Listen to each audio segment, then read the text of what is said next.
Your delivery is everything. And people that don't know the difference, they think it's okay to be an asshole. No, it's never okay to be an asshole. It's never okay to be rude.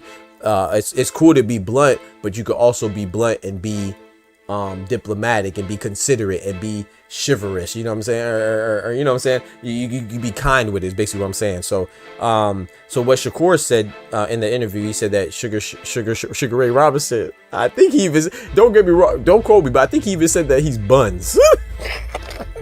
And granted, he's just talking, but that's the thing, you know, like, it's different for me and Thomas to be chopping it up, you know what I'm saying, at the barber shop, and I'd be like, hey man, Thomas, man, you know Sugar Ray Robinson buns. You know he was fighting all types of bums and he wasn't fighting nobody good. You know what I'm saying? It's different to say it, but then you say it in the capacity of a filmed interview as a professional fighter that has benefited off of the work that your predecessors like Sugar Ray Robinson put in for you. So I thought, I'm gonna be honest, I thought Shakur was wrong to call him a bum and say that, you know, or no, he said he's buns. He didn't say a bum. He said he's buns.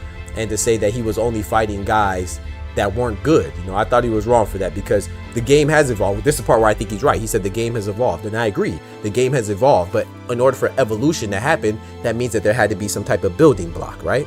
So it got better. It's like comparing our level of math with the levels of math of scientists or mathematicians in the past. Of course, we're going to be better now because now we have derivatives. Now we have equations that help us effectively judge these things and calculate these things, when these guys in the back, they were establishing these equations and these principles, right, and these theorems, right, and we are proving them, and then we even further develop it. So I think it's disrespectful to say, okay, these guys weren't smart back then, we're smart now. No, we built off of that. Without that, then we wouldn't be as smart as we are now. So even with boxing and basketball too, or any sport or anything, not just athletics, academics, you know what I'm saying?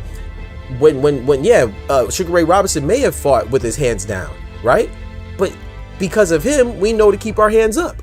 You see what I'm saying? Because now we build on that. So there's ways to give compliments and there's ways to say things that could be respectful while simultaneously being critical. Like, so if I was Shakur Stevenson, I would have said something, and I'm older than Shakur Stevenson. He's a young guy too, you know what I'm saying? But maybe he needs to work on his PR. But there's a couple times he said some silly stuff. But he could have said like, hey man, you know, Sugar Ray Robinson, yeah, man, he was good for his time.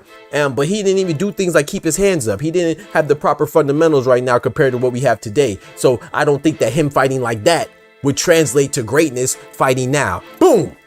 You see what I did? I gave him his props. I effectively critiqued him, and I said why I think that his style wouldn't be effective today. But I didn't say he was buns. How can you say Sugar Ray Robinson is buns, bro? Come on, bro. You just got to use common sense, man. You just be respectful, man.